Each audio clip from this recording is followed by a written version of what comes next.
Bismillah. Assalamualaikum warahmatullahi wabarakatuh.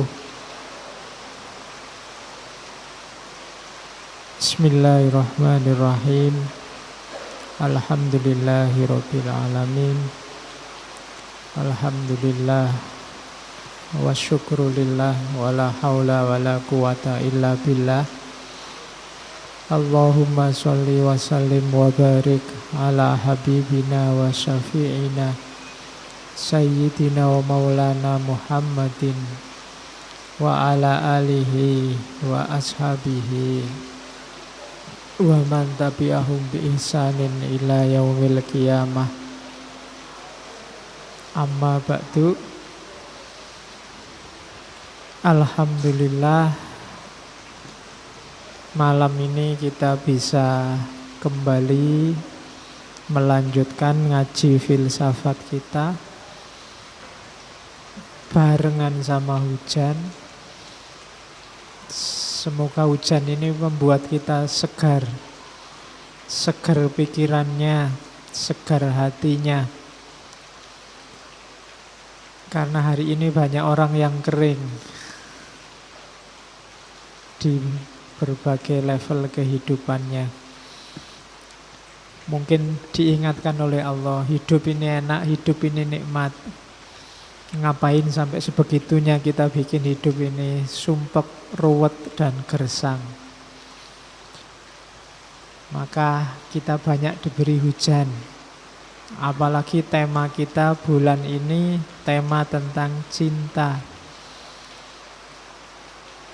Puisi-puisi cinta yang romantis itu biasanya pakai metafor hujan. Jarang ngomong cinta-cintaan, metafornya panas itu jarang. Metafornya mesti udan, apalagi yang gerimis. Kalau udan deres itu biasanya untuk mereka yang patah hati, sambil sendirian mengenang masa lalu. Nah, sementara hujan gerimis itu untuk yang baru jatuh cinta. Oke, kalau banjir untuk yang stres. Oke, bismillah, apapun yang terjadi di sekeliling kita sepanjang masih mungkin, yuk kita tetap ngaji. Meskipun yang datang banyak, yang datang sedikit, ya tetap ngaji. Bukan karena apa-apa, karena memang kita harus ngaji. Tidak ada alasan lain-lain. Bukan karena ilmunya penting, bukan karena nanti dapat wawasan luas nanti, ya. Itu kesekian, itu efeknya saja. Yang pertama-tama tetap, ya memang kita harus ngaji. Itu saja, bagi yang sempat. Ada mungkin yang tidak sempat kesini, tadi sudah niat mau kesini kok dilala hujan. Mau nekat khawatir pilek, khawatir nanti kebasahan. Insya Allah pahalanya sama dengan yang nyampe di sini. Jadi tidak usah khawatir, apalagi nanti bisa mendengarkan rekamannya, kalau rekamannya jadi. Karena kadang-kadang direkam itu bisa tidak jadi. Itu menunjukkan betapa lemahnya kita. Wong sudah jelas-jelas ada rekamannya, direkam, tapi bisa nggak jadi. Oh, itu kan ternyata kita tidak berkuasa atas diri kita sendiri. Kadang-kadang juga yang rajin ngaji tidak lebih pintar daripada yang tidak pernah ngaji. Itu juga di luar kuasa kita. Yang penting kita diwajibkan ngaji, ya ngaji. Oke, bismillah. Kita mulai sesi bulan ini dengan tema cinta. Cuma jangan dibayangkan kita akan ngomong cinta-cinta lawan jenis cinta-cinta romantik seperti tema-tema selama ini. Jadi sudah terlalu sering kita ngomong orang jatuh cinta, orang pacaran di level romantik. Biar ndak lebay ngomong itu terus, maka bulan ini tema cinta kita ganti. Cinta versinya para filosof eksistensialis. Filosof eksistensialis itu para filosof yang kalau bahasa filsafatnya mendahulukan eksistensi dibandingkan esensi. Esensi itu hakikat dalam, eksistensi itu manifestasi yang di luar. Filosof eksistensialis itu yang punya pandangan bahwa manifestasi yang di luar itu loh yang lebih penting. Yang di luar ini loh nanti yang membentuk bagian dalam. Jadi tidak ada esensi asal hakikatnya kita itu apa, tidak ada. Kita itu ya jati diri kita ekspresikan seperti apa, yaitu kita. Kalau kamu tiap hari bohong, ya kamu pembohong. Esensimu seorang pembohong. Dari mana itu muncul? Dari bohongmu setiap hari. Eksistensimu sebagai seorang pembohong. Kamu tidak bisa mengelak sejatinya saya itu jujur loh Pak. Tidak bisa begitu. Sejatinya tidak ada. Karena yang sejati di dalam itu dibentuk oleh pengalaman luar. Apa yang kamu lakukan secara fisik, secara lahiriah. Makanya filsafat semacam ini disebut filsafat eksistensialisme. Jadi eksistensi kita menentukan esensi. Kalau kamu tiap hari tidak pernah mandi, kamu tidak bisa bilang sebenarnya saya cinta kebersihan loh Pak. Tidak bisa. Eksistensimu menunjukkan kamu tidak cinta sama kebersihan. Wong kamu males mandi. Nah, itu namanya eksistensialisme. Lawannya esensialisme. Itu banyak filosof-filosof yang punya pandangan esensialis bahwa manusia itu punya hakikat. Kalau keluarnya kok beda dengan hakikatnya, itu berarti ada penyimpangan-penyimpangan. Fitrahnya kita itu saling menyayangi. Kok malah tawuran, itu pasti ada penyimpangan dari fitrah. Nah, itu aliran esensialis. Tapi kalau eksistensialis, tidak ada fitrah asal itu. Kalau kita tiap hari tawuran, gegeran, ya seperti itu kita membentuk diri kita. Nah, itu eksistensialis. Nah, dulu pernah kita ngomong 1 bulan, mungkin ngomong Heidegger, ngomong Sartre, sampai Iqbal segala. Filsafat eksistensialisme. Silahkan didengarkan lagi rekamannya. Malam ini kita angkat tokoh yang belum pernah kita bahas, Gabriel Marcel. Ya, Gabriel itu mungkin lidahnya orang, kalau pakai lidah Arab itu Jibril. Dari sana jadi Gabriel. Kalau Marcel saya tidak tahu apa.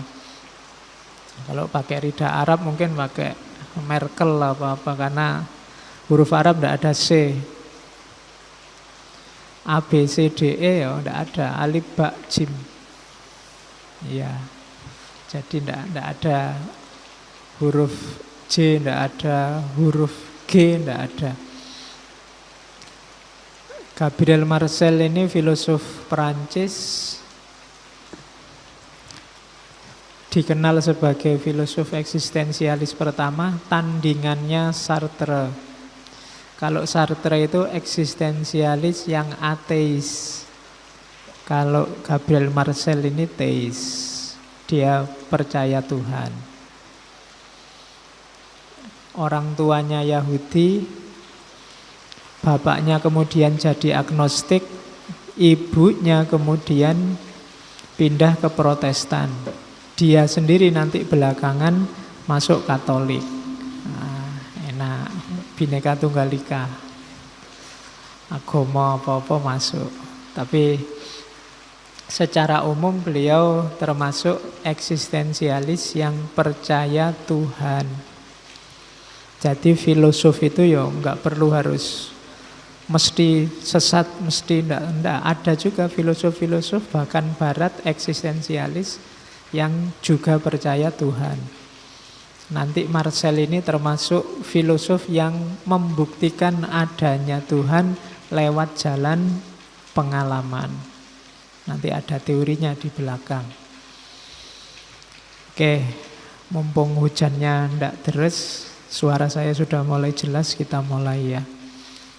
Marcel ini lahirnya 1889. Meninggalnya 1873. Jadi lumayan tua, 80 berapa? 84 usianya.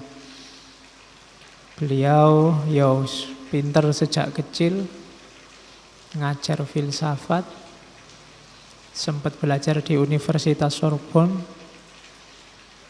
kemudian sempat ikut Perang Dunia Pertama, cuma tidak bagian tembak-tembakan, bagian keperawatan.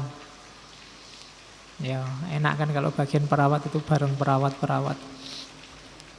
Tapi dia nanti dapat tugas khusus menyampaikan berita lelayu, apa? Kalau di Jawa berita lelayu, berita kematian. Kalau ada tentara yang meninggal, dia yang menyampaikan ke keluarga yang meninggal. Zaman dulu belum ada masjid yang mengumumkan innalillahi wa inna ilaihi gitu, tidak ada. Jadi ya, ditemui satu demi satu, tidak ada HP, tidak ada WA. Kalau sekarang kan cukup di WA, orang seluruh grup innalillahi semua. Padahal yang meninggal tidak ikut grup itu. Kelakuan kita kan begitu sekarang. Tidak usah takziah, yang penting cuma ngirim ucapan. Ngajinya juga yang ngaji sekarang, aktivitas keagamaan kita kan ada di sini semua sekarang. Ngaji ya di HP, jadwal sholat ya di HP, ngobrol ya di HP, ngomong jelek juga di HP. Hati-hati dengan makhluk yang namanya HP. Apalagi sekarang mulai berkembang artificial intelligence, intelijensi artifisial. Itu lama-lama peran kita sebagai manusia habis, digantikan oleh mesin. Padahal sekarang kamu nyari kerjaan susah, tapi besok semakin tidak banyak pekerjaan ketika dunia yang namanya artificial intelligence ini semakin berkembang. Karena nanti banyak mesin-mesin, banyak robot-robot yang bisa memainkan fungsi persis kayak manusia. Dan secara lebih eksak pasti, secara lebih pas dengan yang diinginkan oleh yang dimiliki. Kalau manusia kan bisa bantah, kalau robot kan enggak, kecuali listriknya mati atau baterainya habis. Jadi yang di film-film itu, yang dunia dikuasai robot, bisa jadi pada saatnya begitu. Bisa jadi mungkin besok orang punya anak manusia beneran itu males, bikin aja robot. Lebih mudah diatur. Oke. Dan itu diantara yang digelisahkan oleh Gabriel Marcel. Dia membaca ada namanya The Broken World. Dunia kita sekarang sudah hancur, sudah pecah. Kenapa dunia ini broken? Karena manusia sudah tidak lagi kita lihat sebagai manusia. Hubungan antar manusia itu tidak ada, katanya Gabriel Marcel, di era teknologi modern. Yang ada hubungan antar fungsi. Kalau saya ngomong di hadapanmu sekarang, itu mungkin yang main bukan manusia saya dengan manusia kamu, tapi yang main adalah fungsi ustadz dan fungsi murid. Aku melihatmu jadi muridku, kamu melihatku jadi gurumu. Yang dilihat fungsinya. Kalau kamu ke warung, kamu tidak ketemu manusia, kamu sedang ketemu SPG-nya, kamu sedang ketemu waitress-nya, dan kamu sebagai memposisikan dirimu sebagai pembelinya. Jadi bermain fungsi. Ini bagi Gabriel Marcel, ini problem besar. Istilahnya beliau, the broken world. Manusia tidak dilihat sebagai manusia yang otonom. Bahkan sama orang tuamu mungkin kamu juga lebih melihat fungsinya. Apa gunanya orang tua buat kamu? Tidak kamu manusiakan beliau sebagai manusia yang punya hasrat, keinginan, cita-cita, punya mentalitas, punya rohaniyah, punya kebutuhan apa enggak. Kita selalu melihat orang dari fungsinya. Kamu melihat Jokowi hanya dia sebagai presiden, atau dia sebagai yang kamu kasih amandat untuk memimpin Indonesia. Di luar itu kamu tidak pernah peduli. Dan relasi semacam ini loh yang sekarang terjadi di sekeliling kita. Bahkan kamu lihat lawan jenis pun kamu kan melihat fungsinya, apa yang bisa dia berikan untukku. Kesenangan apa kira-kira dari dia buatku. Jadi manusia dengan manusia yang lain itu ndak pernah kena basa Jawane orang nate nguwongke. Tidak memposisikan orang lain sebagai manusia, tapi fungsi. Itulah yang disebut the broken world. Kita kerjanya persis mesin. Apa yang dimainkan oleh komponen mesin itu di sini. Di kos-kosan kita dilihat sebagai anak kos. Pak kosmu melihatmu sebagai anak kos, dan kamu melihat Pak kos sebagai bapak kos. Mungkin sering ngawasi, sering ngecek kamu ngapain, kamu ngerusak maku-maku apa enggak. Pokoknya dilihatnya di level itu. Tidak pernah dimanusiakan. Apalagi nanti peradaban materi. Tidak cuma fungsi manusia yang dilihat, fungsi materinya. Kalau kamu jalan-jalan di Amplas atau di Hartono Mall, itu kan SPG itu melihat kamu kan tidak sebagai manusia, tapi sebagai dompet yang berjalan.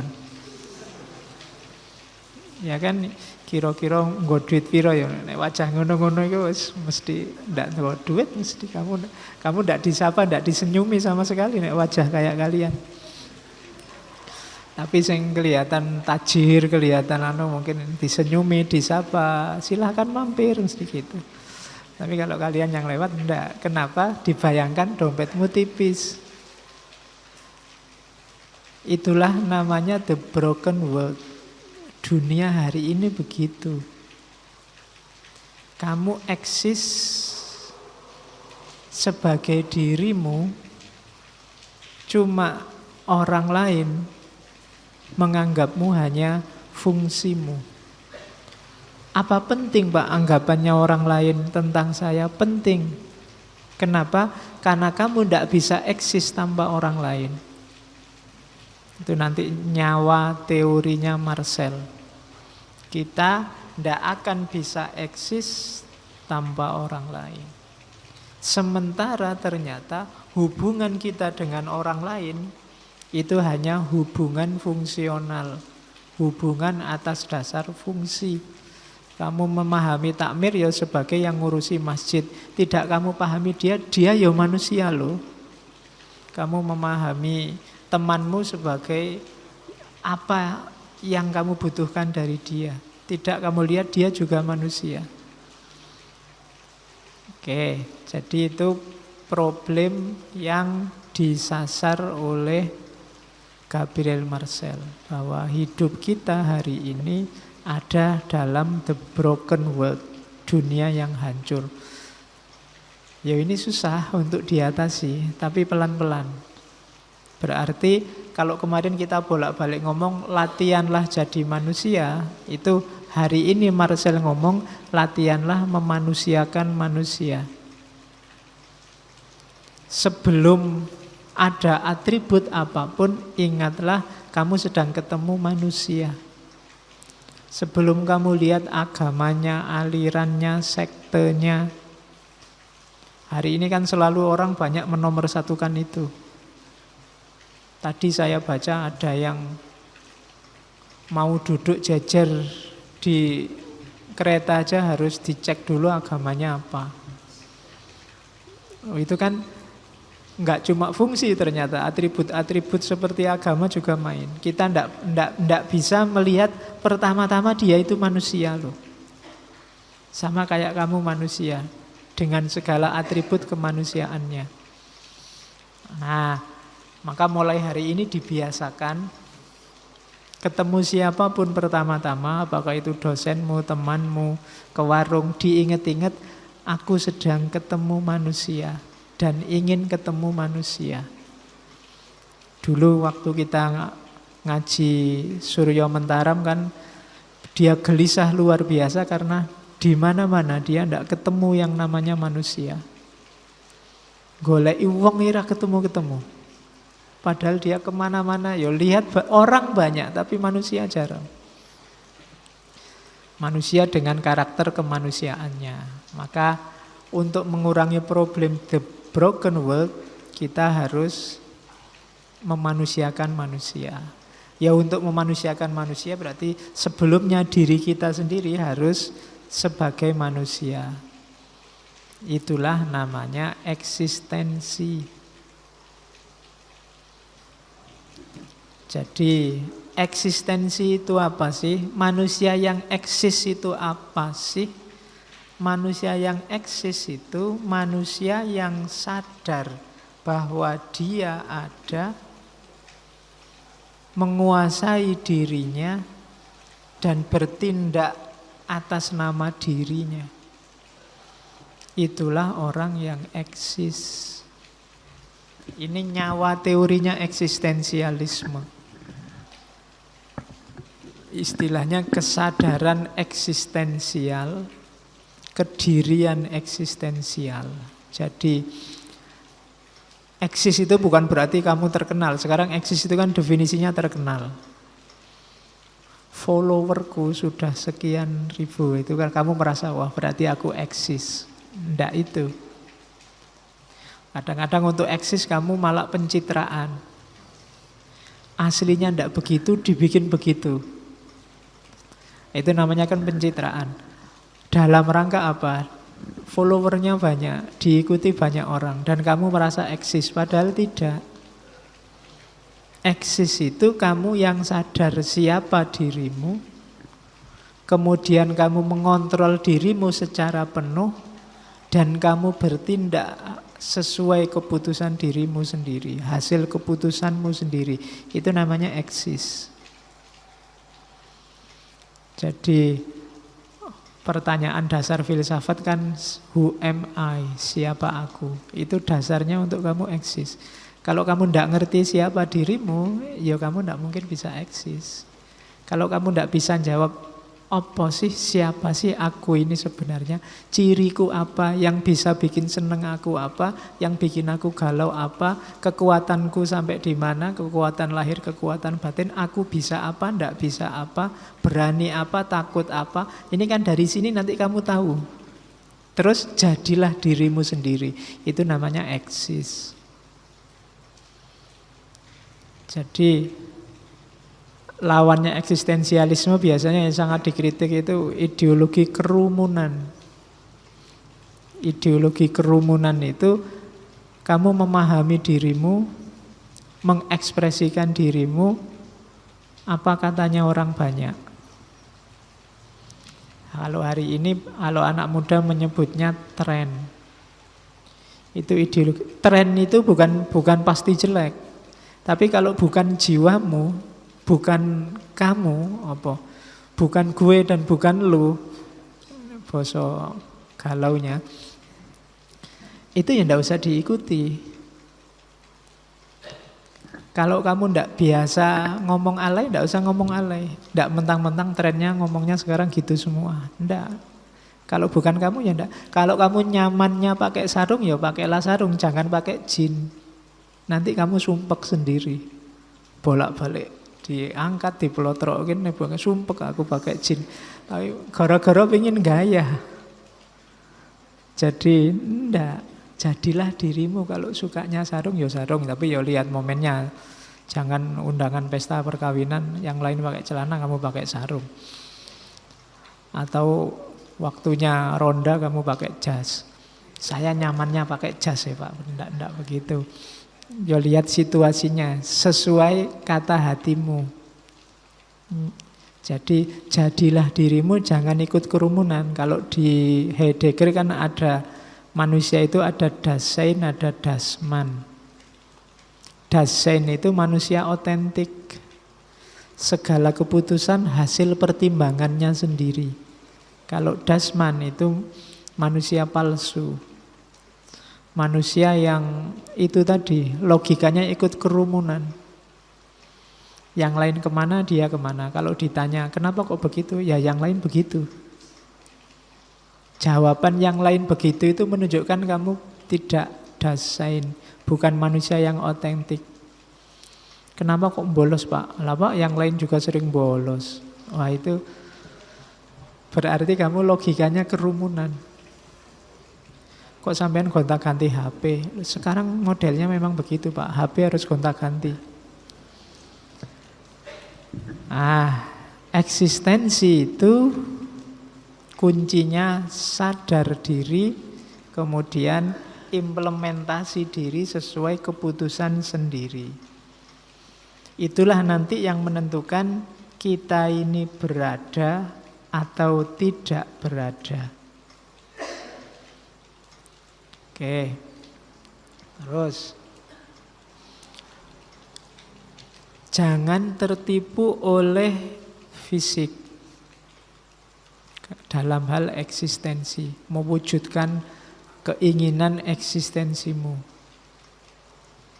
Jadi, kenapa jangan tertipu oleh fisik? Banyak orang menganggap parameternya eksistensi itu fisik. Tidak selalu begitu.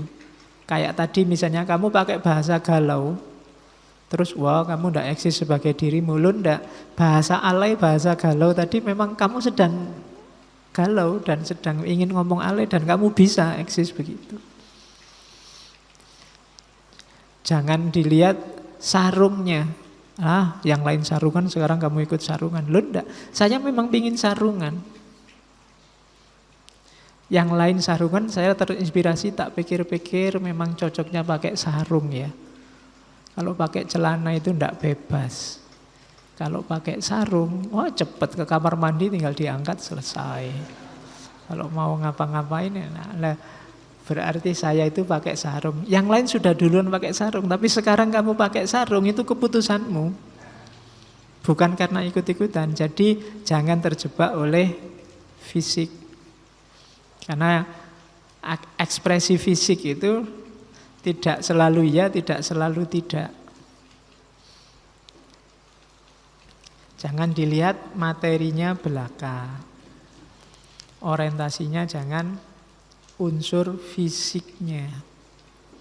Terus.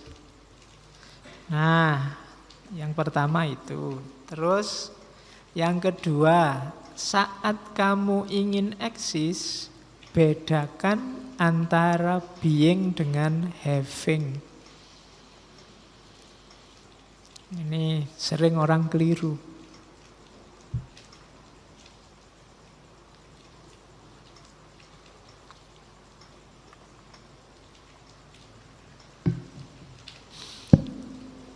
Punya harta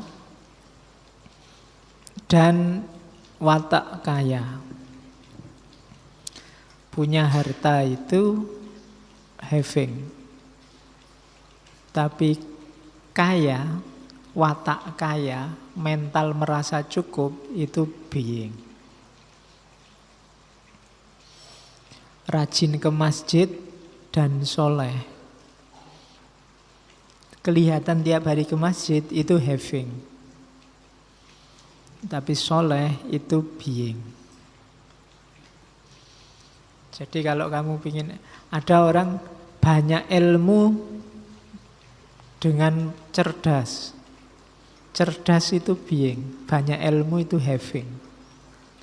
Ada orang cerdas yang ilmunya sedikit, wong tidak pernah belajar. Ada orang ilmunya banyak, tapi tidak cerdas, hafalan semua. Jadi kalau ngomong itu tinggi-tinggi, cuma tidak nyambung. Omongannya sudah eksistensial, esensi, macam-macam, cuma tidak nyambung, tidak kontak. Nah, itu having banyak pengetahuan tapi tidak cerdas, tidak being. Jadi masing-masing ada konteksnya. Memiliki harapan, kan kalau di Marcel contohnya having hope mengharapkan sesuatu dengan jadi orang yang optimis penuh harap. Itu dua hal yang berbeda. Memiliki kepercayaan dengan orang yang percaya itu dua hal yang berbeda. Kalau di Marcel, saya memiliki kepercayaan, tapi bisa jadi nanti saya tidak percaya dengan kepercayaan ini. Oh, itu rodok bulet ya, nek filsafat itu. Jadi selama ini definisimu kan orang yang memiliki kepercayaan itu namanya orang percaya. Katanya Marcel tidak begitu, beda. Gitu. Saya mungkin memiliki kepercayaan, ada kepercayaan yang tidak saya percayai. Ada kepercayaan yang saya sendiri tidak percaya. Tapi saya ada dalam diriku koleksi kepercayaan itu. Mungkin tentang Yesus, tentang agama-agama yang lain itu kan ada, aku ngerti. Ada kepercayaan dalam diriku, tapi yang tak percaya cuma Allah satu. Itu kan beda. Dan modus hidupku, modus versi kepercaya pada Allah, bukan pada kepercayaan yang lain. Nah, itu namanya being sama having. Orang yang punya harapan dengan orang yang dalam dirinya ada harapan tertentu itu beda. Orang yang punya harapan itu orang optimis. Orang optimis itu kan yang dioptimisi apa kan tidak jelas. Pokoknya dia pikirannya positif terus. Tapi orang yang punya harapan itu saya ingin lulus A. Saya ingin cepat dapat pacar. Aku ingin setelah ini. Itu kan ada target. Orang yang punya harapan bisa kecewa. Tapi orang yang optimis penuh harapan tidak bisa kecewa. Nah, itu being sama having. Yang satu ngomong kemenjadian, apa bahasa Indonesianya kemenjadian itu? Kedaden bahasa Jawa nih ya. Jadi ya menjadi. Kalau having memiliki. Jadi being ada dan having. Nah, cuma being menjadi sesuatu, menjadi adanya sesuatu, itu perilaku jiwa. Kalau having itu berjarak dari jiwa, biasanya ada objeknya. Kalau being, objeknya diri kita sendiri. Optimis, percaya, itu kan diriku sendiri. Tapi kalau tadi percaya tentang apa yang aku percaya, itu keluar dari diriku. Jadi perhatikan, eksis itu being. Jadi menjadi sesuatu. Jadi tidak hanya koleksi ilmu, tapi perilakumu adalah perilaku orang berilmu. Perilaku seorang berilmu, ilmu kelakone kanthi laku itu being. Bukan sekedar having. Kayak kalian kan ngerti banyak sekali kebaikan di kepalamu, tapi yang jalan paling berapa? Yang jalan itu being. Yang hanya jadi koleksi di kepalamu itu having. Kamu ngerti lah kalau puasa sunnah Senin Kemis itu bagus. Kamu ngerti sholat tahajud itu bagus. Kamu ngerti rajin ngaji itu bagus. Selalu zikir itu bagus. Kamu tahu koleksi ini lengkap di kepalamu. Kalau ditulis bisa berjilid-jilid. Cuma yang kamu jalankan hanya beberapa. Atau jangan-jangan enggak semua. Pokoknya sembahyang 5 waktu itu pun kadang bolong-bolong, Pak. Dan saya yakin Allah Maha Pengampun, Pak. Mentalmu kan begitu. Loh, beingmu berarti being yang semacam itu. Itu being. Meskipun havingmu banyak. Sama kayak koleksi teman cakep banyak. Cuma yang srek di hati cuma satu itu. Yang being yang satu ini. Yang lain cuma koleksi. Having, nah, sing pacare oke itu saya nggak yakin jatuh cinta semuanya satu-satu, paling itu sifatnya having, gue koleksi lumayan, ada yang model gini, ada yang model gitu, ada yang model gini dan seterusnya. Nah, itu being sama having. Maka kalau ada yang bilang saya sudah punya pacar, itu menunjukkan baru having, bukan being. Beda dengan saya jatuh cinta. Jatuh cinta itu being. Tapi kalau punya pacar itu having, memiliki. Nah, manusia, ini kalau ngomong eksistensialisme masuknya ke sini. I'm not only have a body, I am this body. Bedakan I have a body, saya punya tubuh yang eksis sekarang dengan aku itu ya tubuh yang eksis sekarang ini. Yang pertama itu having. Kalau having itu bodinya ini jadi objek pikiranku. Tapi kalau being, ya aku mikir ini diriku. Oh itu pintere filosof ya, barang simpel jadi ruwet. Jadi yang disebut aku itu ya ini, tubuh ini.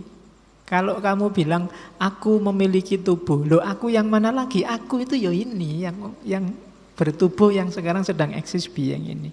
Meskipun saya bisa ngambil jarak dari aku sendiri, mikir tentang aku.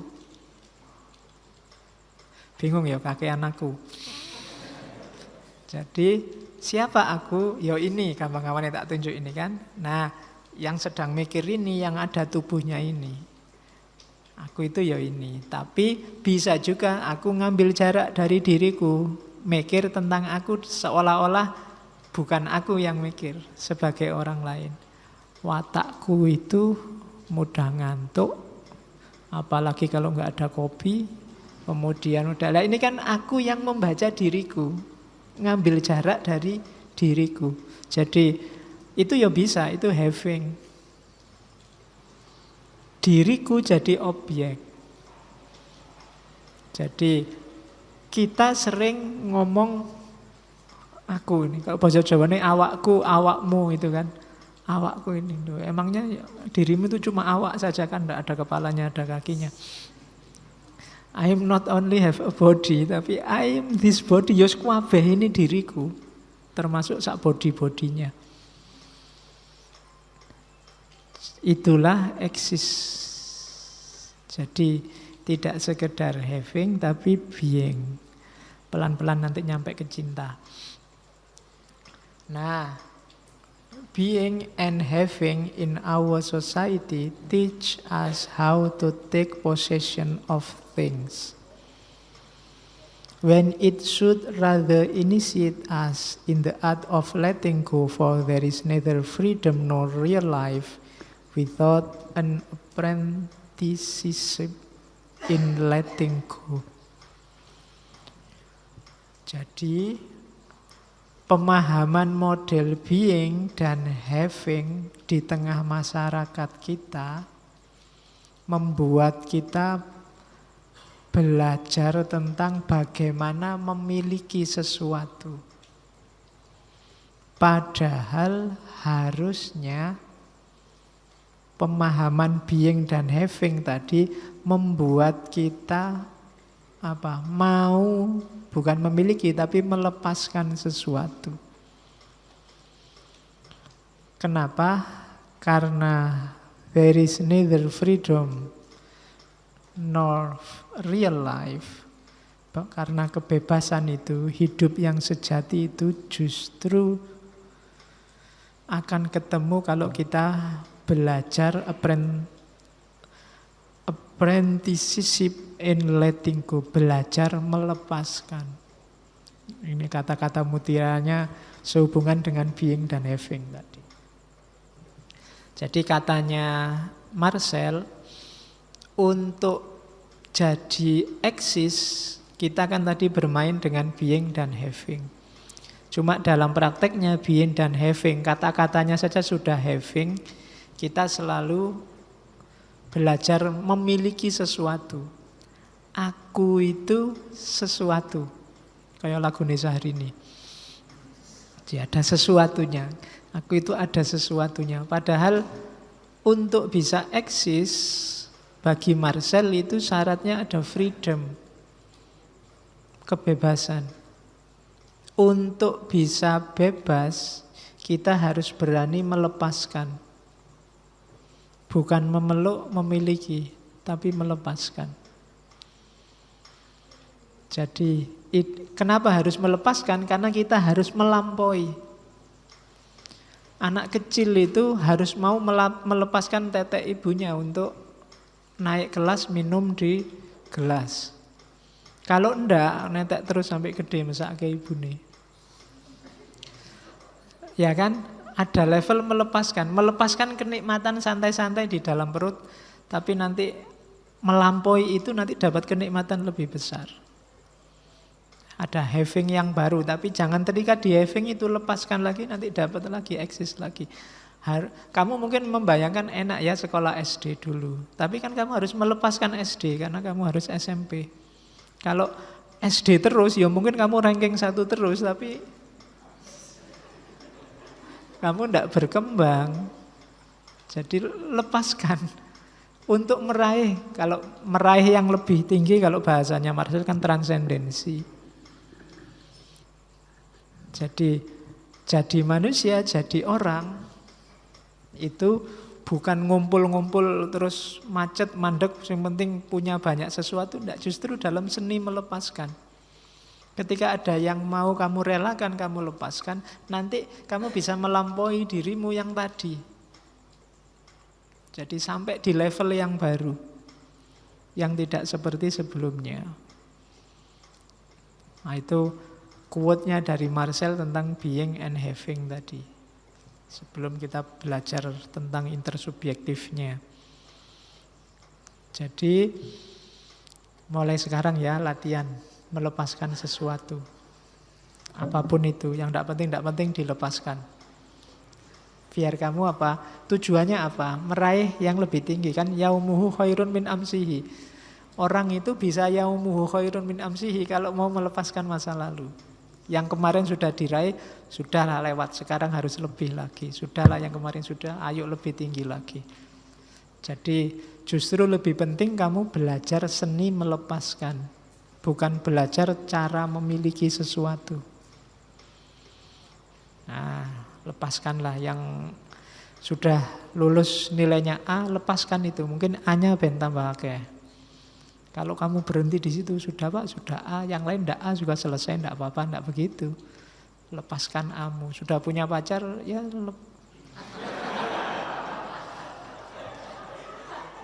Loh kan kamu nanti enggak bisa eksis lebih tinggi lagi, siapa ngerti dapat pengalaman baru.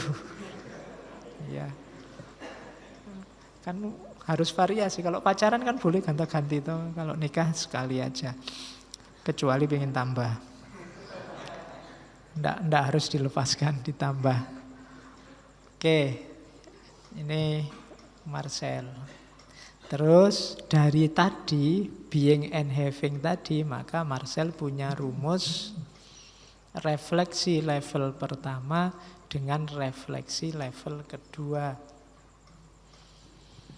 Refleksi level pertama itu refleksi yang subjek terpisah dari objek. Saya mikir laptop, ini saya yang mikir, laptop ini barang yang dipikir. Itu refleksi level pertama. Saya mikir kalian, itu saya yang mikir, kalian yang dipikir. Jadi objeknya. Kalau refleksi level kedua, tidak begitu. Refleksi level kedua itu sifatnya partisipatif untuk memahami dunia misteri dalam tanda petik. Dunia misteri itu apa? Dunia yang kita terlibat.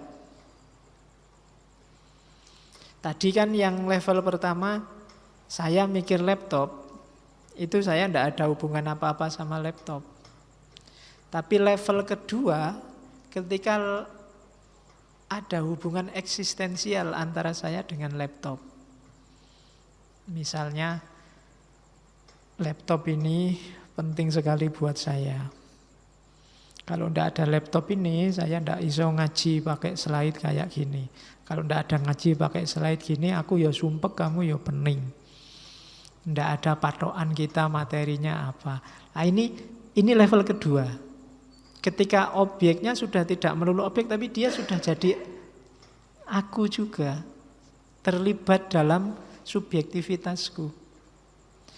Yang level subjek objek tadi katanya Marcel hanya mungkin untuk benda yang bukan manusia. Kalau untuk manusia harus yang kedua. Saya mikir manusia di level objek itu tidak akan ketemu kebenarannya. Karena manusia tidak beda sama laptop. Kalau laptop ada sisi objektifnya. Bisa dipahami lepas dari subjek. Meskipun nanti di level kedua dia bisa masuk ke subjek. Tapi memahami manusia harus selalu level kedua. Jadi mungkin kalau bahasa yang lebih khas, yang pertama penjelasan, yang kedua penghayatan. Jadi kalau objek biasa, laptop ini kan bisa cuma saya jelaskan. Laptop ini 14 in, mereknya Lenovo. Harganya paling kalau ini dijual paling 1 juta tidak ada yang mau. Misalnya, ini kan bisa dijelaskan begitu. Bisa juga di level penghayatan. Laptop ini meskipun dijual 1 juta tidak ada yang mau. Ada yang nawar 10 juta pun nggak akan tak kasih. Karena di sini ada kenanganku bersama. Nah, ini level kedua, level penghayatan. Nah, yang level kedua ini untuk manusia. Untuk memahami manusia. Karena manusia tidak bisa diposisikan di level pertama. Jadi memahami sesama manusia, orang itu kayak tadi loh, memanusiakan manusia. Itu bisanya di level refleksi level kedua. Refleksi level pertama itu namanya problem. Refleksi level kedua namanya misteri. Jadi kalau ada yang tanya bedanya apa problem sama misteri, kalau problem itu berjarak, subjek objek. Problem itu sesuatu yang dihadapkan pada kita untuk dicari solusinya. Dia berasal dari luar diri kita. Kalau misteri itu sesuatu yang melibatkan kita langsung. Kayak tadi loh, laptop kayak gini aja ndak boleh dibeli 10 juta. Ada misterinya. Jadi kita harus ngecek ini misterius. Misteri itu berarti apa? Subjeknya terlibat langsung di situ. Kalau problem itu kan ada masalah di depan kita, misalnya loh LCD-nya kok kedip-kedip mau mati, itu kan problem. Dicarikan solusi. Tapi kalau misteri itu tidak serta-merta bisa dicari solusinya. Kayak agama itu misteri.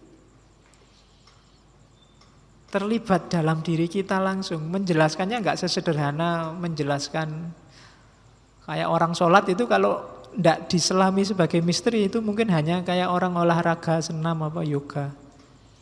Tapi enggak, dia ada makna khusus yang hanya yang ngalami yang ngerti. Jadi hanya yang ngalami langsung yang ngerti. Makanya contohnya dari siapa? Marcel bagus di kalimatnya. A mystery is a problem that encloses human itself because the questioner become the object of the question. Misteri itu problem yang mempertanyakan dirinya sendiri. Kenapa? Karena saya yang bertanya itu yang terlibat. Contohnya gampang, getting to Mars is a problem. Falling in love is a mystery. Manusia, gimana caranya manusia bisa sampai Mars itu problem. Di luar diri kita, ya mungkin dikalkulasi pakai astronomi, pakai teori antariksa, tapi jatuh cinta itu misteri. Tidak bisa kamu jelaskan, kenapa sih kok kamu jatuh cinta padanya, itu kamu jawabnya mesti pelekak-pelekuk. Apa ya, yang lebih jelek kan banyak. Ya, karena kalau yang lebih cantik mesti jawabnya gampang, lebih cantik tidak mau Pak sama saya. Kok itu yang kamu pilih? Alasannya apa? Terus kayak gimana sih jatuh cintamu itu? Dalam mana antara cintamu sama temanmu, sama orang tamu, sama saya? Kamu jawabnya mesti pontang-panting. Sama kayak tadi, wong laptop kayak gini aja kok enggak boleh 10 juta. Wong itu 1 juta aja ndak ada yang mau. Rahasianya apa sih? Hanya gara-gara dikasih pacarmu, mbok sudah kamu jual aja 10 juta, nanti pacarmu kasih uang suruh beli laptop lagi kasih kamu, kan sama aja. Tapi kan tidak bisa sesederhana itu namanya misteri. Kok sampai segitunya ya orang mau bla bla bla bla, biasanya kamu begitu, itulah misteri. Hubungan subjek dengan subjek. Tidak sederhana kayak menjelaskan objek. Kalau problem sih sederhana, dicarikan solusinya di luar diri. Tapi kalau misteri itu kan jarang misteri yang terungkap. Misteri itu selalu remain misteri, selalu jadi misteri. Ada mahasiswa cakep, pasangannya ndak cakep. Kamu kan heran, dipikir pakai akal karena kamu berjarak. Ndak nyampe pikiranku, kok mau ya? Mbok ya sama aku aja misalnya. Padunya kamu karepe ngono. Tapi ndak, that's mystery. Jadi kalau ada lagu judulnya Misteri Cinta, itu berarti yang ngarang pernah baca Gabriel Marcel. Jadi cinta itu misteri. Tapi datang ke Mars itu problem. Jadi hubungannya sama tadi, refleksi pertama itu berpikir problem, refleksi level kedua itu berpikir tentang misteri. Hubungannya yang pertama biasanya unsur having, yang kedua unsur being. Teorinya sederhananya begitu. Nah ini juga, life is a mystery to be lived, not a problem to be solved. Hidup itu misteri yang harus kita jalani, bukan masalah yang harus kita carikan jalan keluar. Jadi nikmatilah hidupmu. Tidak usah terlalu banyak, nggak usah menjadikan hidup jadi problem. Kenapa? Tidak akan ketemu kamu jawabannya. Hidup ini banyak sekali hal misterius yang tidak terjangkau oleh dirimu. Jalani saja, nikmati indahnya misteri. Jadi life is mystery to be live. Jalani hidupmu, nikmati detik demi detik. Wong ndak bisa diulang. Kamu jadi mahasiswa ya cuma sekarang. Besok sudah ndak mahasiswa lagi, sudah jadi bapak, sudah jadi pekerja, pegawai. Kamu mungkin ngaji di sini juga nikmatilah, karena mungkin dalam durasi waktu tertentu sudah ndak bisa ngaji lagi, sudah pulang kampung, bisanya cuma komentar di WA. Say hello sama kan, jadi nikmatilah. Mungkin ketemu saya juga ada durasinya pasti. Dinikmati. Semuanya nikmatilah. Misterius memang.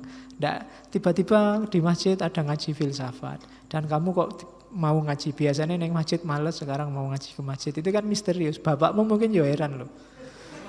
Kalau kamu di WA bapakmu, di mana le? Ngaji pak di masjid, itu bapakmu heran, geleng-geleng.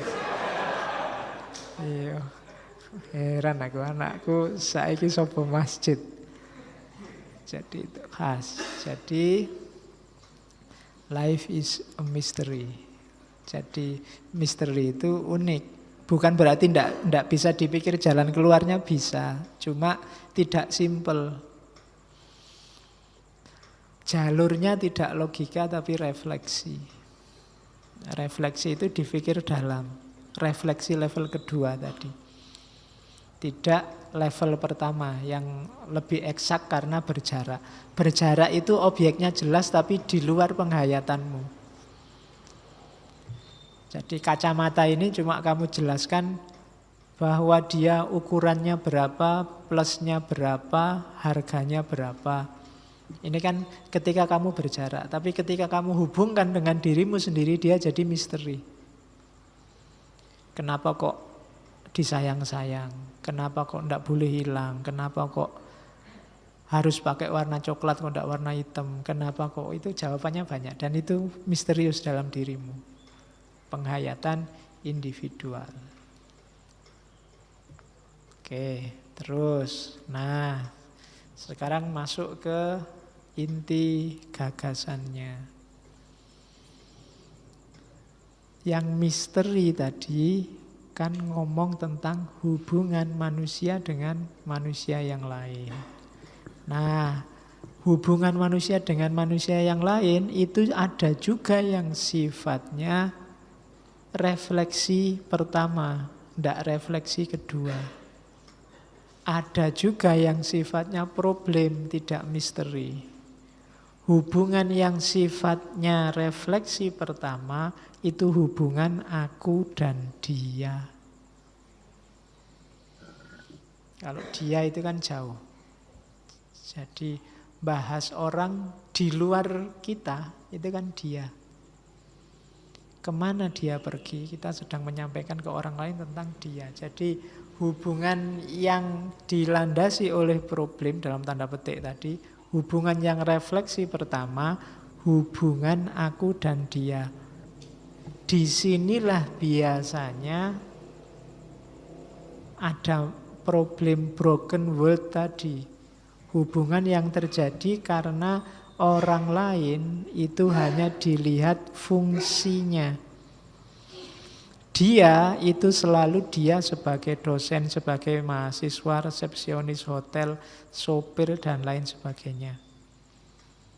Mereka diposisikan sebagai dia karena butuhku ya fungsinya itu saja. Jadi, dan posisinya ya sebagai problem. Dianalisis. Kalau kamu ngomong dia kan selalu dosen kok kayak gitu modelnya. Itu kan pasti ketika kamu ngomong gini, dalam posisi dosen itu sebagai dia. Tidak mungkin dosen sebagai kamu. Kalau dosen itu sebagai kamu, dia ada di depanmu ngomong, Pak dosen kok begitu, kamu tidak berani.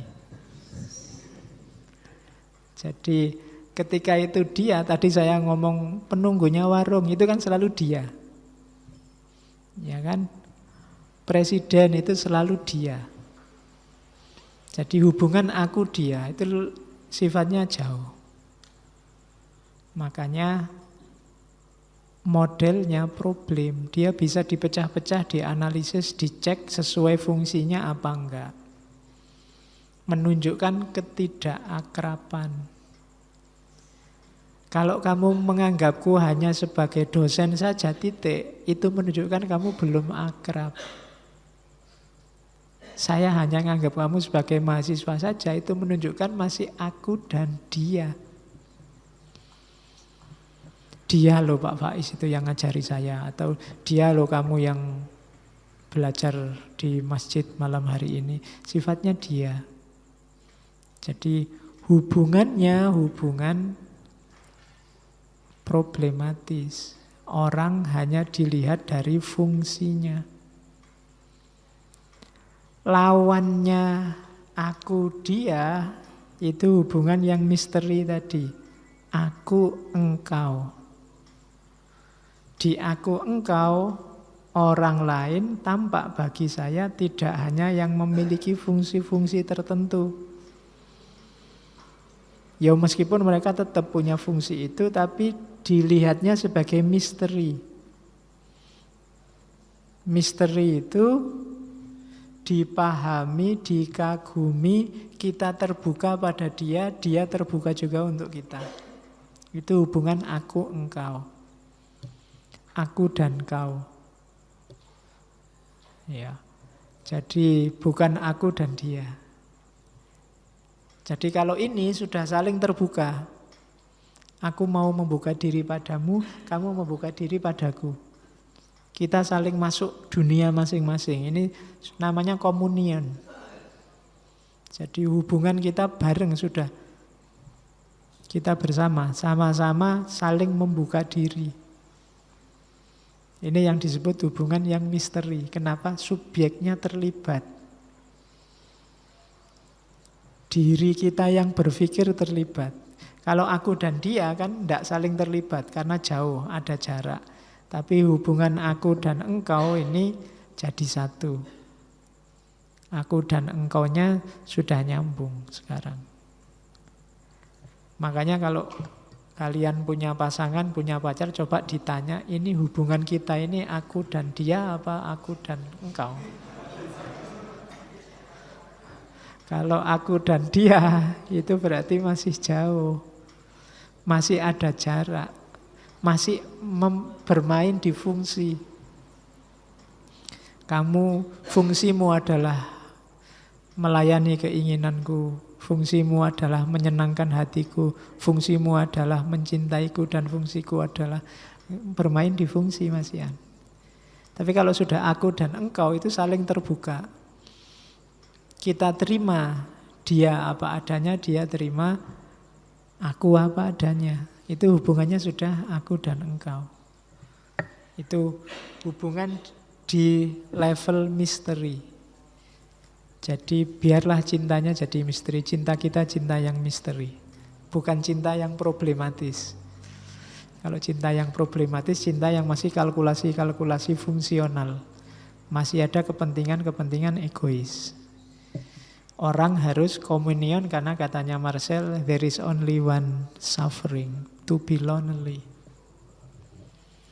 Lonely itu bukan hanya tidak ada yang lain. Ada yang lain tapi semuanya dia.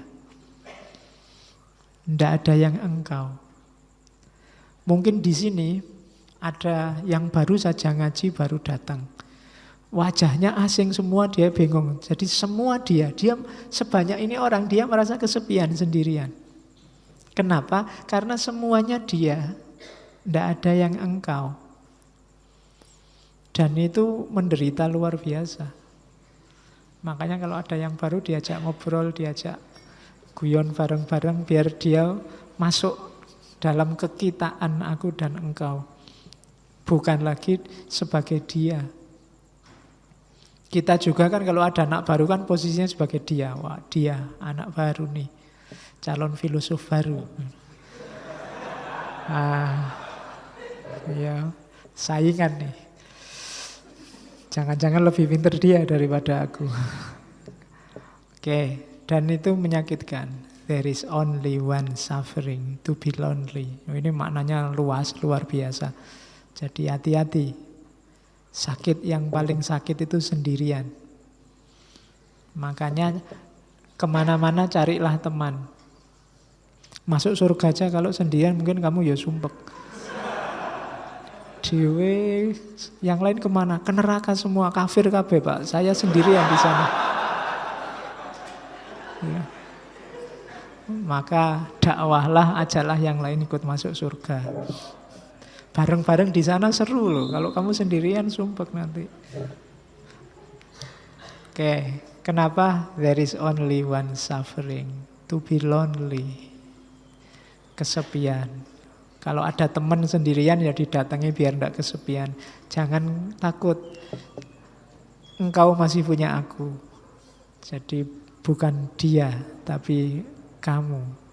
Hubungannya aku dan kamu. Oke, nah.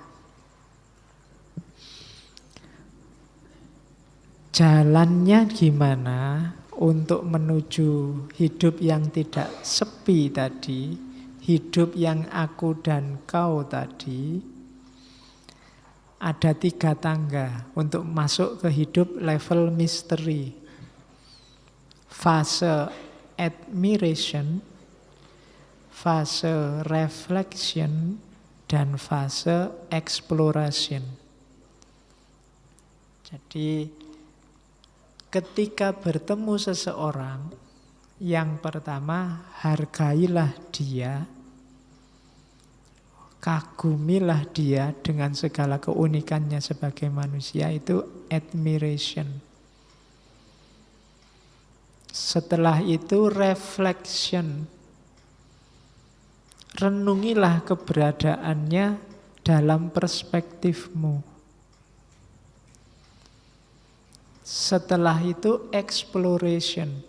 Hiduplah bersama, tenang, damai, saling menguntungkan, saling membahagiakan, saling menyenangkan. Jadi tahapnya 3. Admiration, reflection, exploration. Jadi baru di situ nanti ada communion. Yang puncaknya nanti namanya cinta. Jadi kalau pakai teori ini, Cinta pada pandangan pertama itu tidak ada. Pada pandangan pertama yang ada admiration. Mungkin kamu kagum karena wow kok titik-titik, lanjutin sendiri. Loh, yang bikin kamu wow kan macam-macam, nanti kalau tak sebut kan beda-beda. Karena setiap orang kan, ini kan urusan tes, urusan selera, seleranya beda-beda. Ya meskipun ada orang yang ngomong, seleramu rendah, itu rendah bagimu, tinggi bagi yang lain. Kenapa? Kalau katanya Gadamer kan satu-satunya yang tidak bisa digugat itu selera. Alah, dangdut aja kampungan. Loh, dangdut kampungan menurut siapa?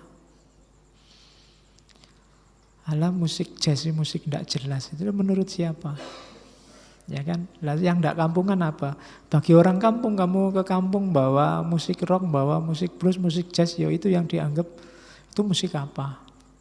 Jadi selera itu kan tergantung admiration, itu pandangan pertama. Hargai dia dalam keunikannya. Ada kekaguman. Kalau tidak ada kekaguman, tidak akan ada misteri. Misteri itu diawali dari kekaguman. Wow, tadi ada kagetnya. Wow, kok begini ya? Pandangan pertama. Setelah itu mikir, kok aku terbayang-bayang terus ya? Apa ya cocok aku sama dia? Dia kan baru dipikir. Ya pertanyaan pentingnya, apa ya mau dia sama aku? Ya, itu reflection. Kalau sudah, baru exploration. Hasil refleksi tadi diwujudkan.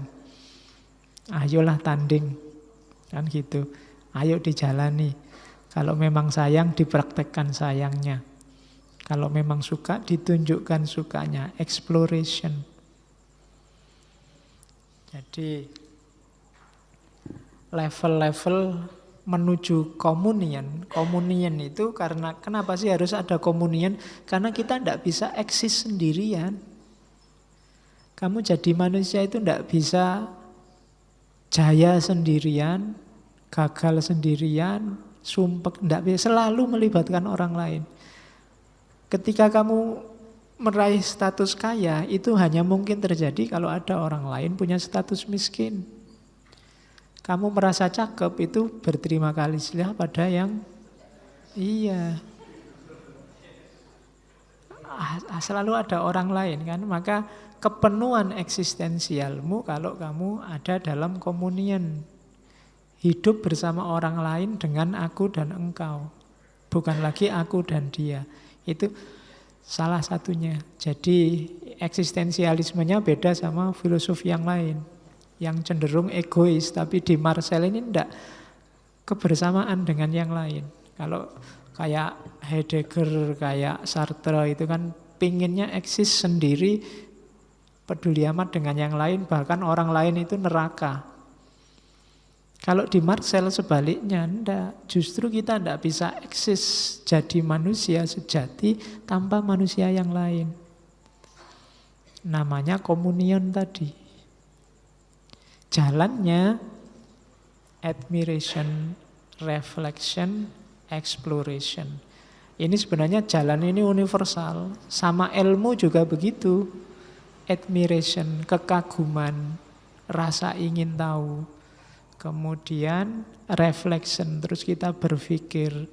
Terus exploration, kita mengeksplorasi. Jadi jalannya sama kayak jalan ketemu misteri tadi untuk ilmu pengetahuan.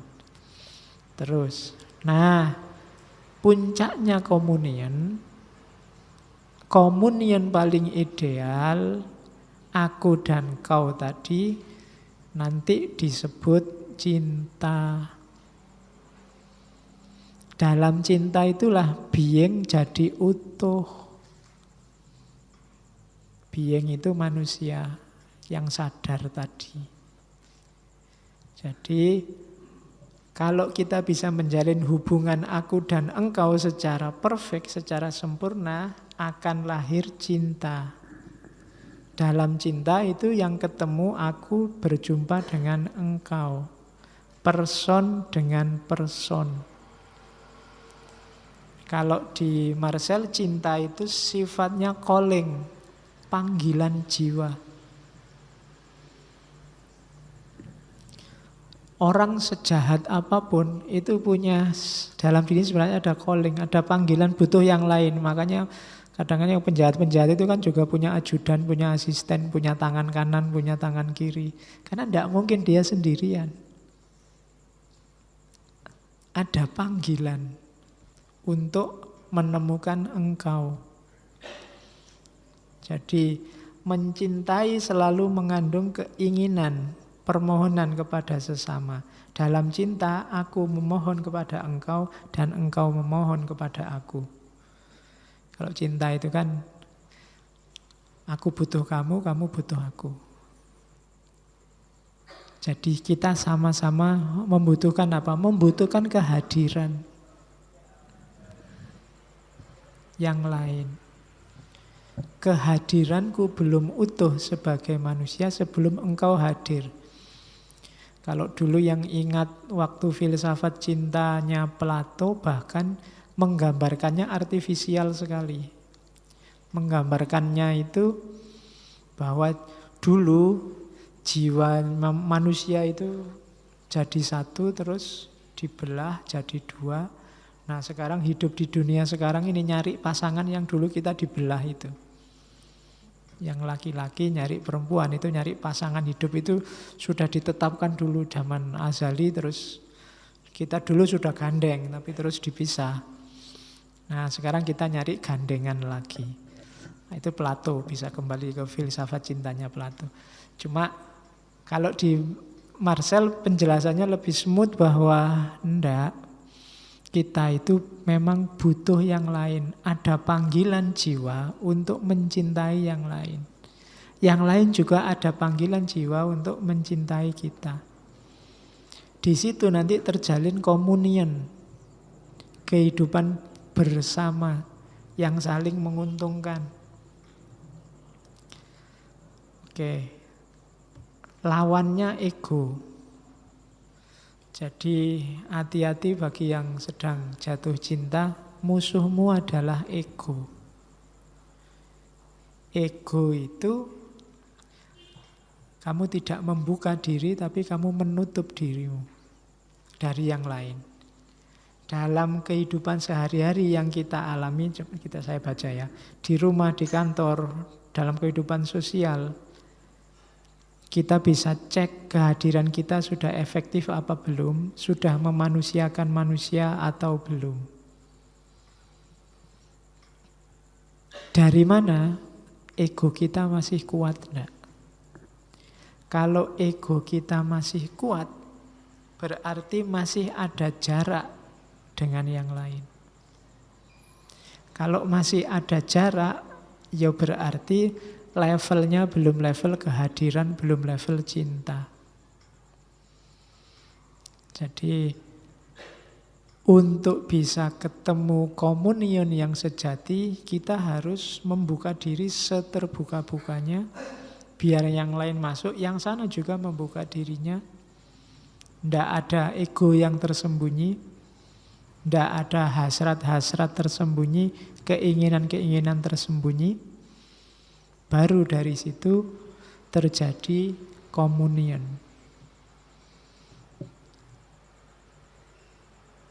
Oke, ini tadi sudah saya jelaskan, langsung ke sini. Cinta punya 4 karakter. Tadi kan berarti cinta itu puncaknya komunion tadi, syaratnya 4. Yang pertama disposability, yang kedua receptivity, yang ketiga engagement, yang keempat fidelity. Ini beda sama Erich Fromm dulu ya, sama-sama 4. Jadi untuk ngecek itu cinta beneran apa tidak, yang pertama adalah disposability, kerelaan, kesediaan untuk terbuka dan membiarkan orang lain masuk. Kalau masih ada, kamu jangan ikut campur dalam kehidupanku loh ya. kamu kan cuma pacar. Ya berarti belum cinta.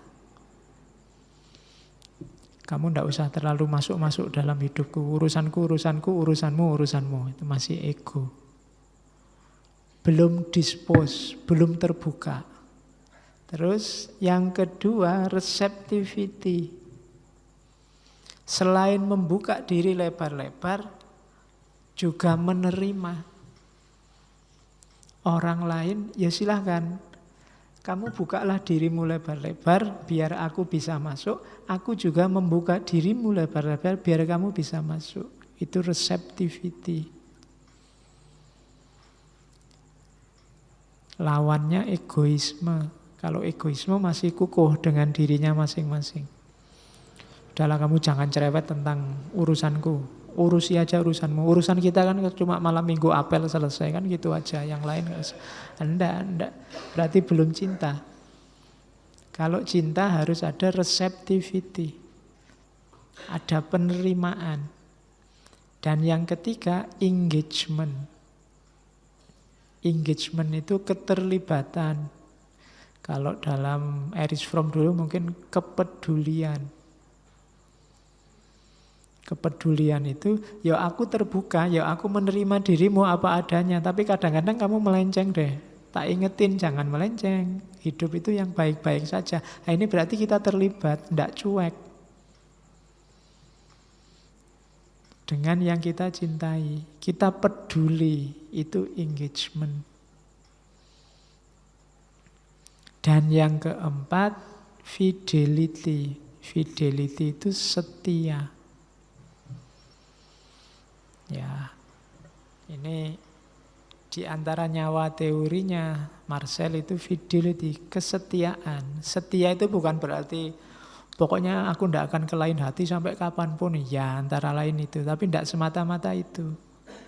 Setia itu yang terutama adalah siap untuk menanggung segala efek, resiko, dampak, perjalanan yang harus dilalui, susah, senang, sedihnya ditanggung bareng-bareng. Itu fidelity. Ndak kalau seneng-seneng tok. Mau sama pasangannya, tapi juga dalam situasi apapun.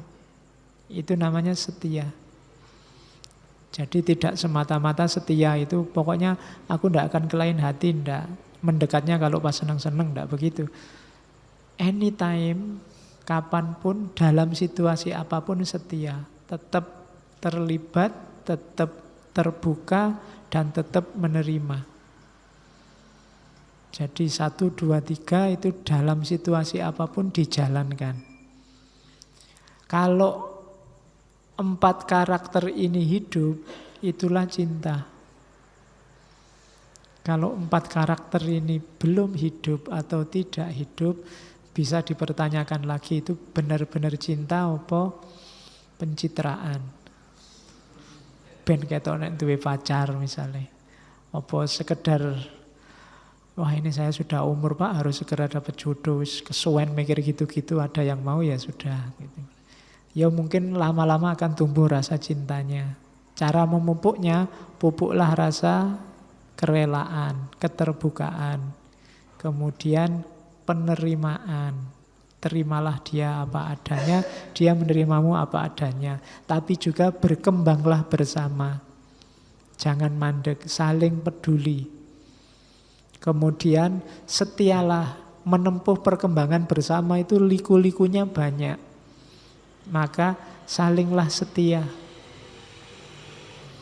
Itu baru disebut cinta. Kalau selama ini kita ngomong cinta itu kan titik tekannya pada emosinya, pada rasanya. Kalau di filosofi eksistensialis enggak.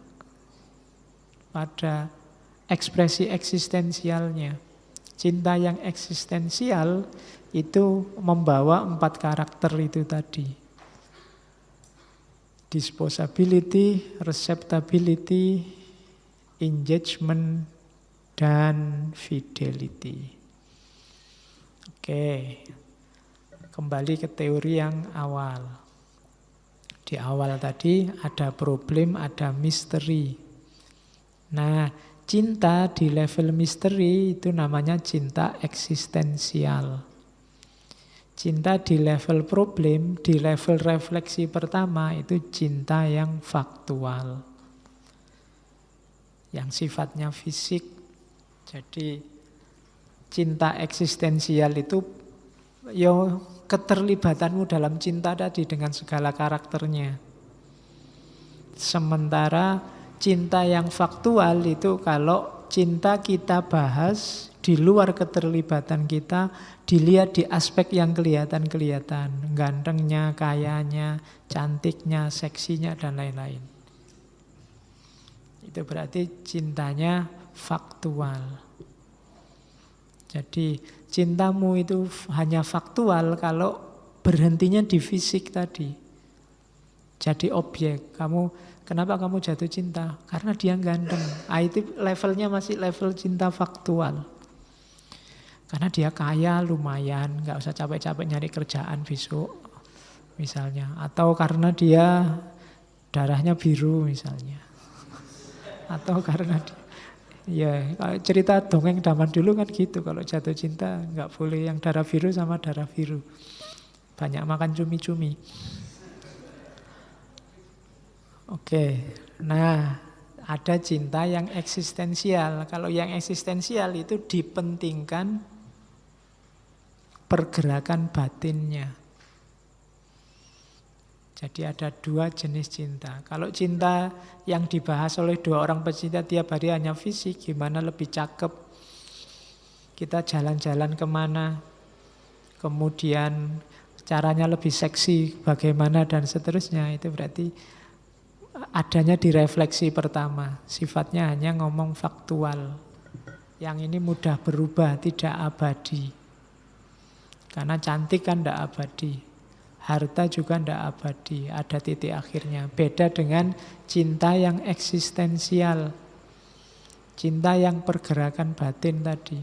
Kalau cinta itu sifatnya eksistensial, cinta ini bisa sampai tua. Dalam situasi apapun dia masih tetap hidup. Tapi cinta yang faktual hanya ketika problem-problem fisiknya masih ada dan masih utuh seperti semula. Kalau sudah tua, sudah mulai keriput, mungkin cintanya berkurang. Tambah keriput satu, berkurang satu. Tambah keriput dua, berkurang dua. Lama-lama yang lain lebih cakep. Karena fokusnya pada fisik dan faktual. Maka usahakan dalam relasi cinta kita sifatnya cinta yang eksistensial. Oke, kalau cinta itu eksistensial, dia abadi. Disitulah kita ketemu keabadian. Cinta yang melampaui kematian. Kematian tidak jadi penghalang lagi sudah. Buktinya apa? Loh, meskipun pasangannya sudah mati, cintanya kan tidak hilang. Masih ada.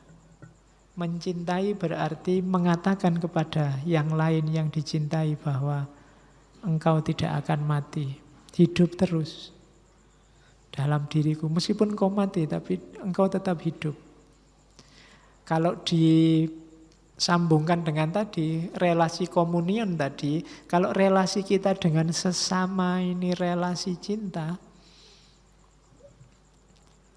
tidak cuma sesama pacar, berarti kita sedang menjalin keabadian.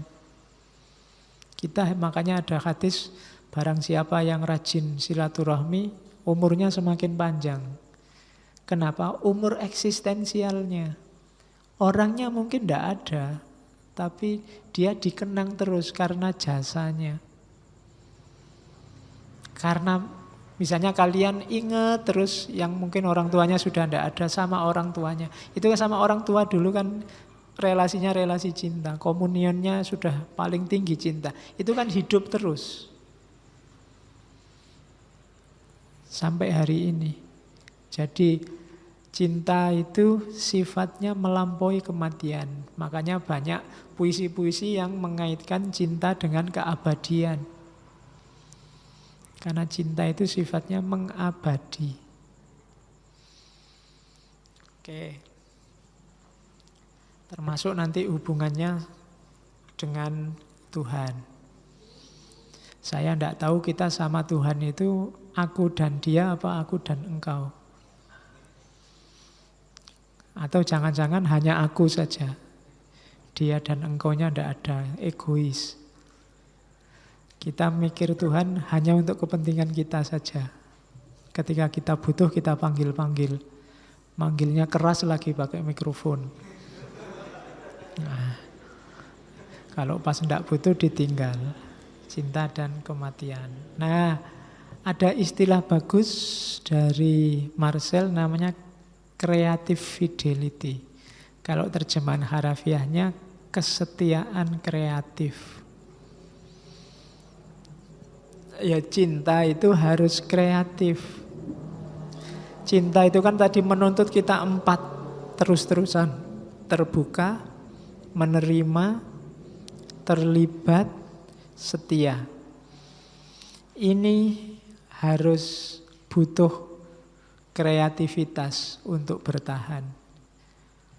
Dan semua aktivitas kita untuk mempertahankan 4 hal ini, itulah creative fidelity. Kita setia dalam suka dan duka, cuma setia dalam suka dan duka, agar kepercayaannya tetap tidak hilang sesama pasangan, itu butuh kreativitas. Ya kayak kamu itu loh, biar pacarmu ingat kamu terus, setia terus, kan butuh kreativitas. Mungkin setiap kali mau tidur di WA, sudah tidur, kalau I miss you, dan seterusnya, kayak gitulah ya. Ayo. Ngasih gambar jempol.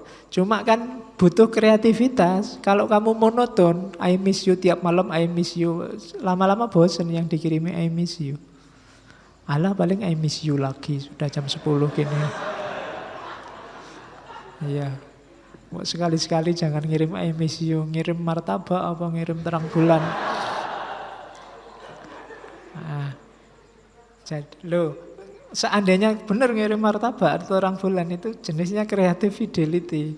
Biar apa? Kesetiaannya tetap bertahan. Gitu loh. Jadi itu namanya creative fidelity. Dalam hidup kita butuh kreativitas. Sementara relasi paling utama adalah cinta, dan cinta itu butuh kontinuitas kesetiaan dalam keterlibatan, dalam penerimaan, dalam keterbukaan diri. Semua aktivitas bersama maupun sendiri dalam rangka mewujudkan ini, itu namanya creative fidelity. Oke. Nah, cuma untuk melakukan yang terus-menerus semacam ini itu kan tidak simpel, tidak gampang.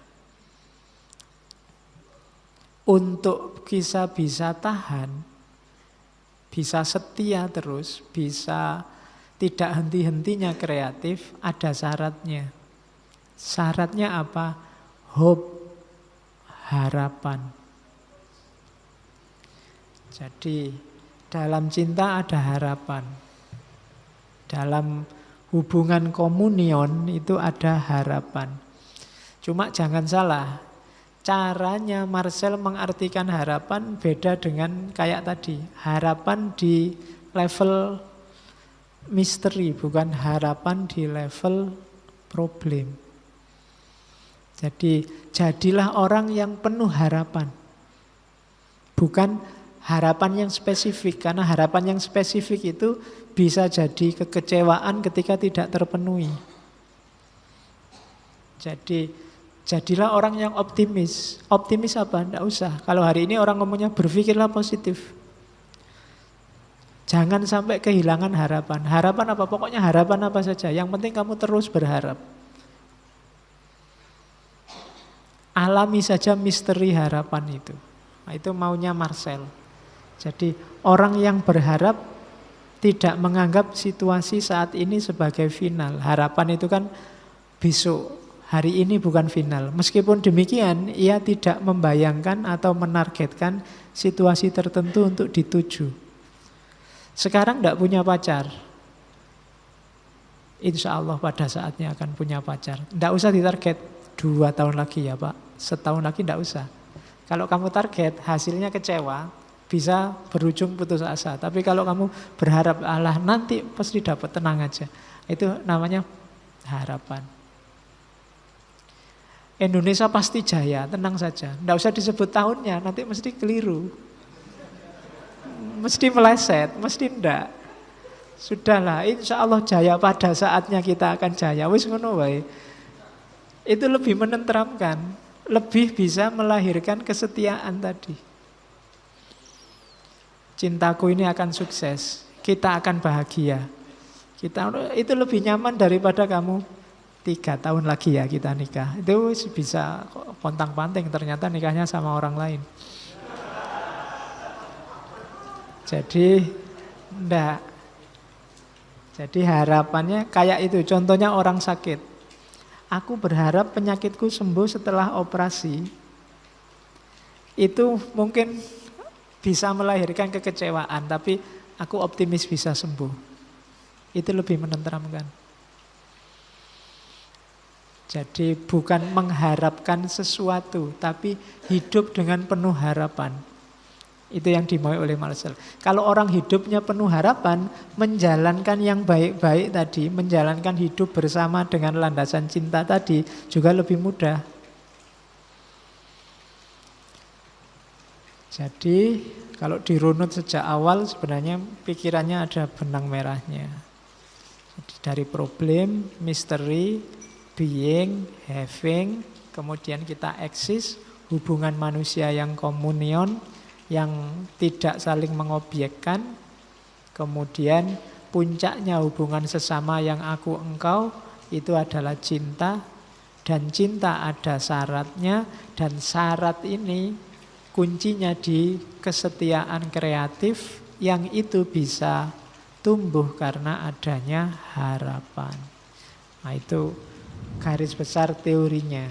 Kalau katanya Marcel, hope consists in asserting that there is at the heart of being, beyond all data, beyond all inventories, and all calculation, a mysterious principle which is in connivence with me. Jadi harapan itu terdapat dalam menyatakan, dalam kenyataan bahwa di dasar batin kita, di luar semua data, di luar semua temuan, di luar semua kalkulasi, ada satu prinsip misterius yang cocok, yang bekerja dalam diriku. Jadi harapan itu ya kayak tadi loh. Semacam ada dorongan kekuatan untuk selalu optimis. Tidak peduli situasinya seperti apa, tidak peduli kondisinya seperti apa, nggak peduli kalkulasinya. Kalau dikalkulasi ini tidak mungkin saya bisa bahagia. Kuliahku cuma kuliah di kampus agama. Paling mentok ya guru TPA. Kalau guru TPA nanti kira-kira bayarannya berapa, apa ya bisa aku kaya. Nah kan kalkulasi. Tapi orang yang penuh optimis itu membypass semua kalkulasi-kalkulasi, semua temuan-temuan, semua data-data positif yang dimiliki. Yang sreg dengan kita. Prinsip yang enggak, insya Allah kita akan bahagia. Tenang aja.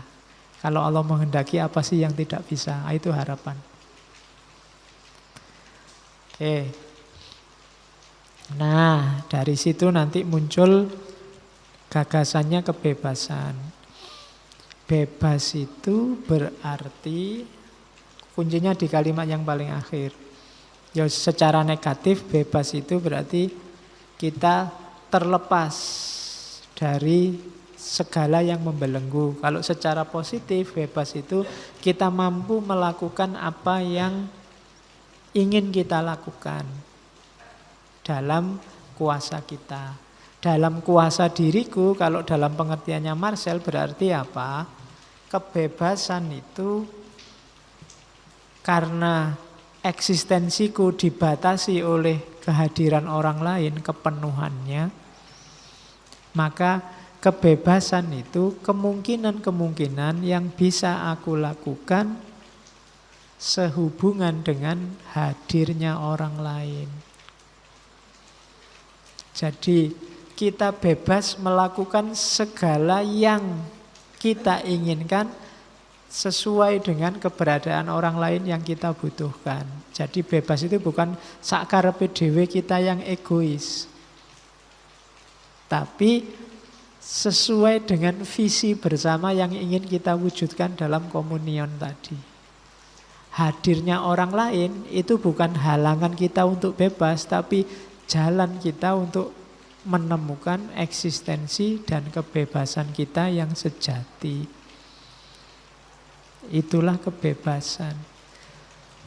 Kan di banyak filosof kadang-kadang orang lain dianggap penghalang kebebasan kita. Enggak. Justru hadirnya orang lain memungkinkan kita melakukan banyak hal.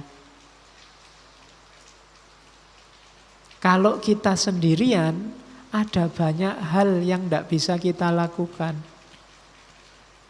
Tapi ketika orang lain hadir, ada sangat banyak hal, sangat lebih banyak hal bisa kita lakukan. Ya contohnya ngaji ini. Kalau kamu sendirian, ngajinya nggak jadi. Saya sendirian aja nggak jadi.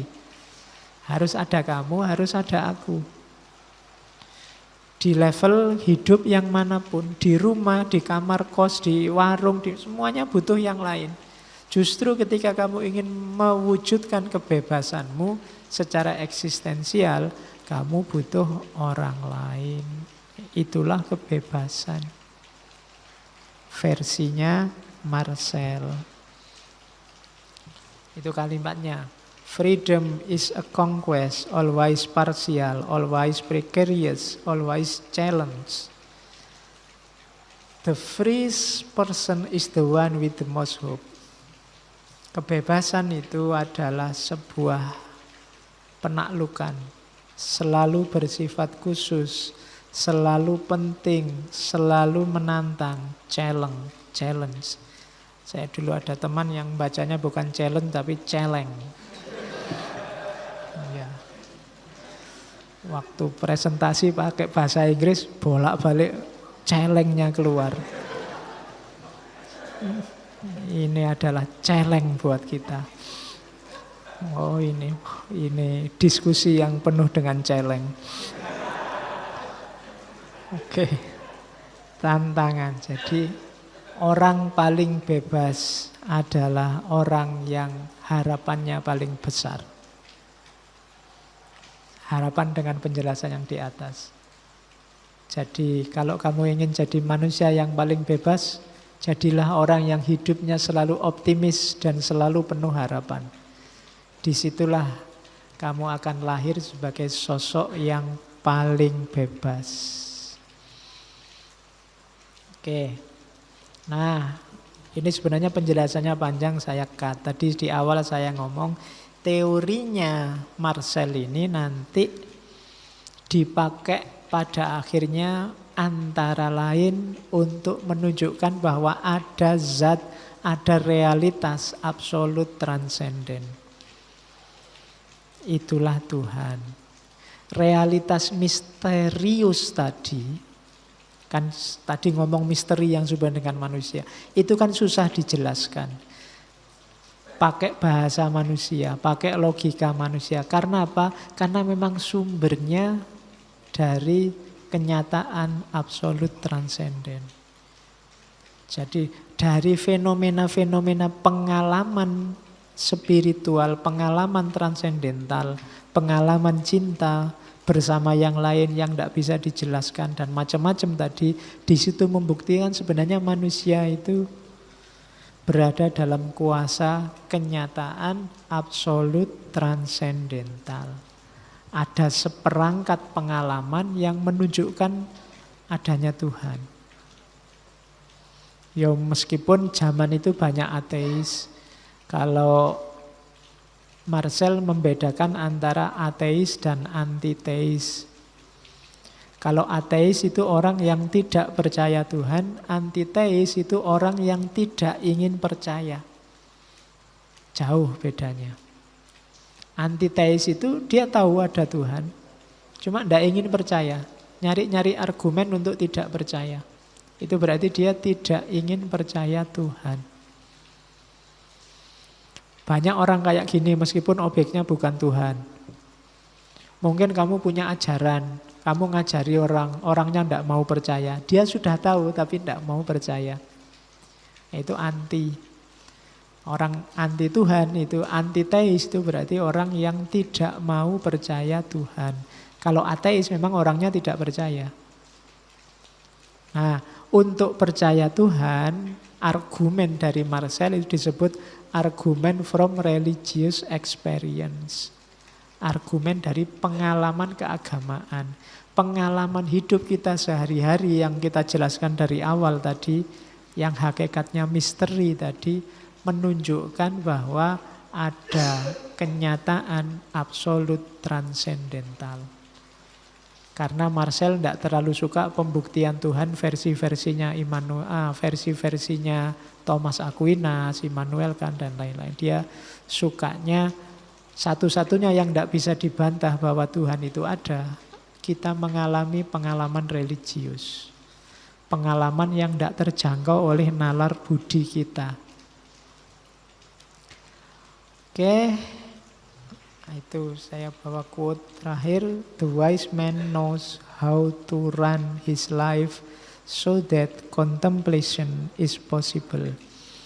Orang yang bijaksana tahu bagaimana menjalankan hidup sehingga memungkinkan untuk kontemplasi, muhasabah.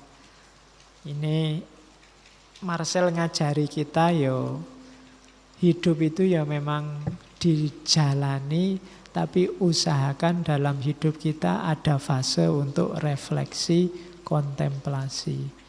Orang yang merasa tidak sempat refleksi, tidak sempat kontemplasi, berarti dia tidak bijaksana dalam menjalankan hidupnya. Orang yang tidak refleksi, tidak kontemplasi itu ciri orang yang tidak eksis. Karena dia tidak akan ketemu kesadaran dirinya. Tidak akan ketemu ciri-ciri hakikat kediriannya. Itu yang akan membuat dia susah untuk menemukan dirinya. Kalau dia tidak menemukan dirinya, aktivitas yang dilakukan biasanya aktivitas kerumunan. Aktivitas orang banyak. Yang lain ke utara, yang lain ke selatan, ke selatan. Memang kontemplasi itu tidak gampang. Contemplation and wisdom are highest achievement and man is not totally at home with them. Kontemplasi dan kebijaksanaan atau filsafat itu memang pencapaian tertinggi. Tapi manusia itu biasanya tidak terlalu kerasan. Not totally at home with them. Orang itu tidak kerasan kalau hidupnya disuruh yang bijaksana, yang kontemplatif, jangan asal-asalan. Hidup kita selalu saja sifatnya otomatis, kayak robot, sudah ada programnya sendiri. Kita tidak kerasan kalau disuruh hidup itu yang tertib, yang penuh pertimbangan, yang tidak asal-asalan. Man is not totally at home. Padahal itu yang kita kaji selama ini. Untuk hidup tidak asal-asalan. Tapi biasanya kita sudah ngerti teorinya, tapi tidak jalan. Kenapa tidak jalan katanya Marcel? Karena kita tidak kerasan dengan hidup yang sangat tertib. Harus dilatih sampai kita benar-benar bisa hidup kontemplatif dan bijaksana. Alhamdulillahirabbil alamin. Kita sudah belajar bagaimana hidup dalam cinta menurut Gabriel Marcel. Minggu depan kita ketemu eksistensialis yang lain, yaitu Søren Kierkegaard dari Denmark. Ya, bulan ini kita ketemu barat semua. Tidak apa-apa ya. Kalau ada yang tanya alasannya, bisa karep-karepe Ustadz. Saya akhiri sekian. Kurang lebihnya mohon maaf. Wallahul muwaffiq. Wallahu a'lam bishawab. Wassalamualaikum warahmatullahi wabarakatuh.